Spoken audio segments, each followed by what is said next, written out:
Anthony, go ahead. All right. JT, hey, congratulations on tonight. I know kind of where to start. It's the first time we've had a chance to speak with you, but just how long have you been waiting for this opportunity? Can you just explain, it's maybe better for the coaches, I don't know, but why is it taking so long for you to get this opportunity?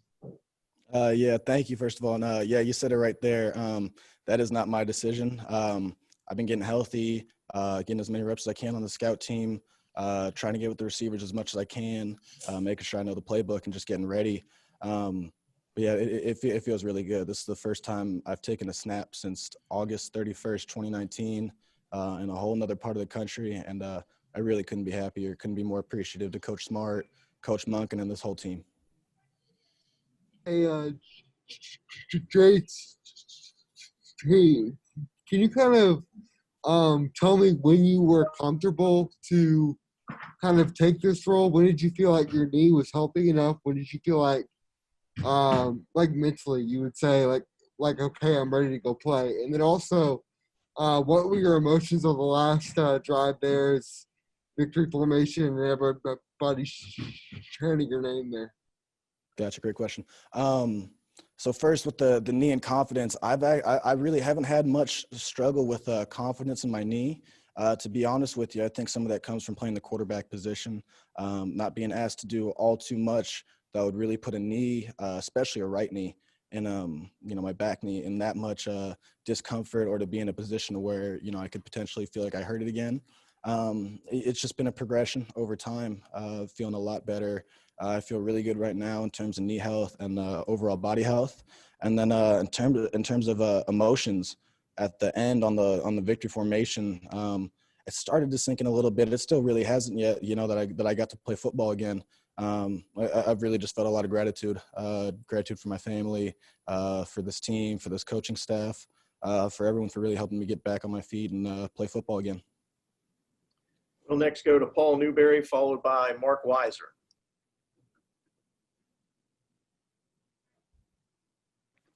I'm going to get unmuted there.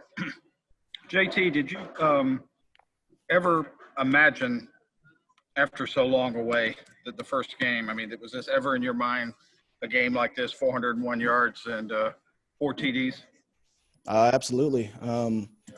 It's something you visualize and dream about. You putting up the numbers is, it's great and all, and it's, something you want to do. But, we weren't even paying attention to the numbers or, any of that. It was just executing what Coach Monken called, and I think he dialed up a phenomenal game plan. Receivers did a great job of winning. And, the whole line starting up with Trey Hill, calling out the protections, helping me out and, keeping the whole thing going. It was just a great job from all of us. Hey, JT, can you tell us what brought you to Georgia? The opportunity, was it Coach Monken's offense? Did you think it was a good fit with his pro background? What exactly brought you here? Both of those, absolutely. I think Coach Smart is all about winning no matter what. It's it's something I really respect. I think he does so much himself for the team. He is completely selfless. He is here to help these guys win games and help us achieve our goals. So that's one thing. Two, I absolutely love the state of Georgia. I had been in the South one time for the Manning Passing Academy, and I fell in love with it when I was down in Louisiana. And then absolutely Coach Monken's offense, just getting to talk with him through Zooms when I was in the transfer portal. I knew he was a guy I'd love to play for. We'll next go to Chip Towers, followed by Dean Legge. Yeah, just two questions. One on football, JT. What about being able to do this with the run game struggling such as it was? It looked like you guys were trying really hard to get some kind of a run game going. And then, the offense itself, was that – did you know this was what you were going to have to do today, go deep? You went deep a bunch. So in terms of the run game, I think first you got to give a lot of credit to Mississippi State and that front six and really the D coordinator too as well. They ran a bunch of stunts. They were doing a great job of, playing right into it. And those guys are physical, tough dudes. It's a really good defense, if I'm being honest. And then, also with that, when we on film, we've been such a great run team. And I think, we had to prove ourselves in the passing game a little bit. So they came out and they played a little more cover zero, no safeties. They put a little more man. Really, I think it was their emphasis to try and stop Zeus and Cook from, taking it up on him. And then, no, I did not think we would have to come out and be throwing the ball that much. But, that's football. You play the game, see their game plan, see what they're trying to stop, and then you counter it. Hey, JT, I don't want to read into it too much. You said a couple of times that you were thankful to play football again. Did you think it was that serious coming off of the injury? And then secondly, are we to expect 400-yard passing from you every single game? What do you mean by the first question? Well, like I said, I don't want to read into it too much. You've said you were thankful to play again. Did you think the knee was – Oh, no, I did not think it was the end-all, be-all. Just thankful that I do get to play football. It's been a long time since I've taken a game snap. It feels great to do it again. And then what was the second question again? Are you going to throw for 400 yards every game?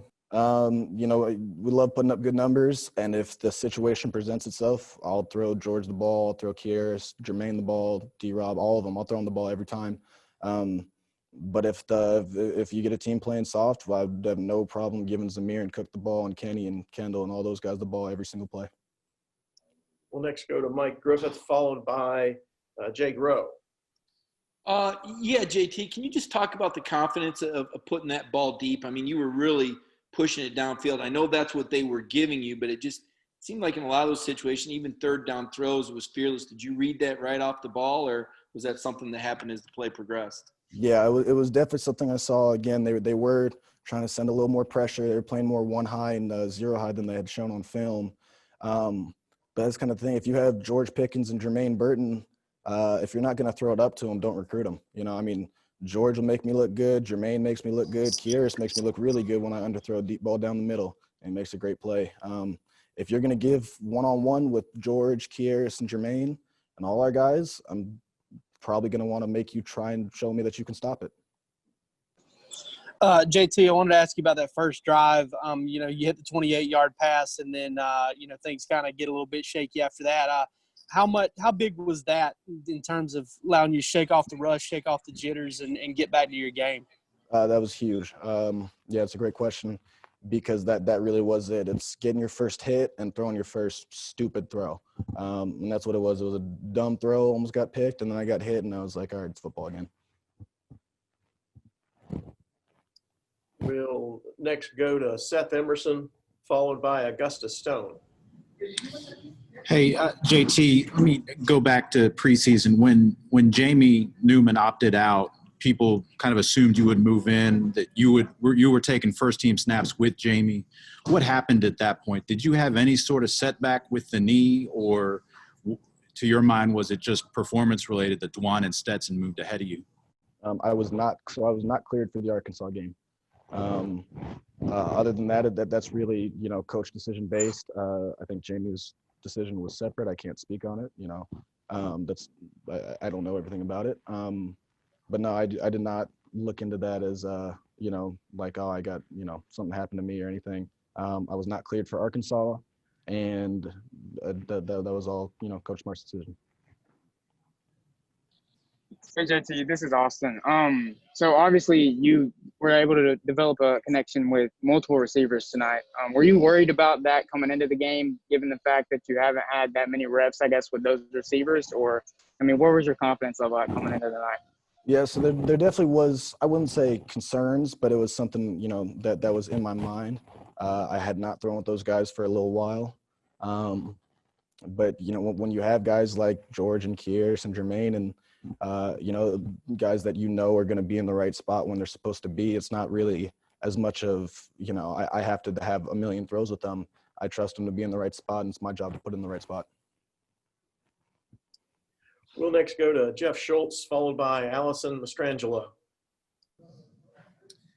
Yeah, JT, following up an earlier question, you said you weren't cleared for the Arkansas game, but when did you feel ready to play, either both physically and mentally in your timing? When did you feel like you were ready to go out there and play this year? I really appreciate Ron Corson, our head of training, because he really did wait till I was ready to play. I'd say as soon as I got cleared, I would say I was ready to go out and play football, but it absolutely should be said that I've progressed, a good amount since then, and we're still progressing every week to try and get, full strength and full health back there.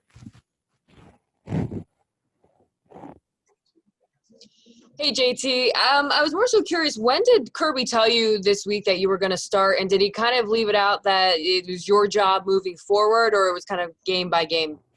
I got called in on Monday, and he said, we're going to give you a shot and we're going to go with you. And that was about the end of that. So, just go from there.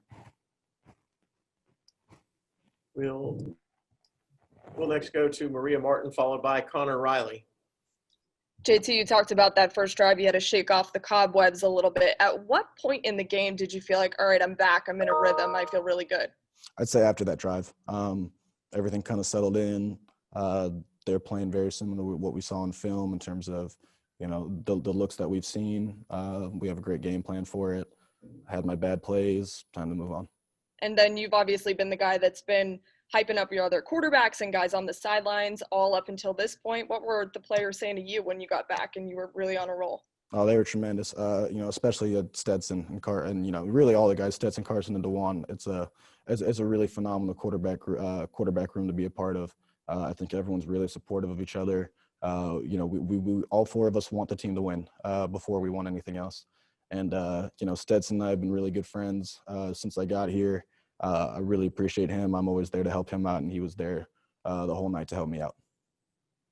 Hey, JT, on that final touchdown drive you guys had, you put a throw right on Kieris and he drops it, and then you put a throw on George and it looks like he drops it. Where was your mind sort of before that final touchdown pass to Kieris, and what did you see on the play there? It was really next play. It's not something you think about. You didn't come up with two plays in a row. As soon as that happens, you're like, damn, wish that happened. But I really focus on staying neutral, not getting down on ourselves for that, not getting too up and, just being overly positive for no reason. But my thoughts were purely on the coverage, the play, best look, best probability of who's going to win, and throw it up to Kieris. We'll next go to Blaine Gilmer, followed by Alec McQuaid. Hey, JT, how shocked were you to see zero coverage on that 3rd and 20 where Kieris scored there at the end? And then also, how much leeway did you have to change in and out of plays this week? Gotcha. Great questions. Was I surprised? I'm not going to say I was surprised at seeing cover zero. Not Mississippi State has shown it, but not only them. It's something you'll see a decent amount. You'll get cover zero trying to get you to just throw the ball out quick, get it out your hands, rally and tackle, and get off the field. So it wasn't too surprising, but when I knew what we had called, when I saw the zero show, I was real excited because I knew we were about to score. And then in terms of what I'm allowed to do at the line, I'd like to say pretty much anything that I'd want within the system. So we have certain plays that are called checks. We have, certain things where if you get this look, check to this. And I think Coach Monken gives really all of us a lot of freedom to put us in the right play. And he's all about having quarterbacks enhance the play. There's only so much that he can do in, calling a play before we see the defense. He loves to have, a quarterback that can see the defense and then fix whatever needs to be fixed. We'll next go, probably our last two questions tonight. We'll go to Emily Gagnon, followed by Lance McCurley.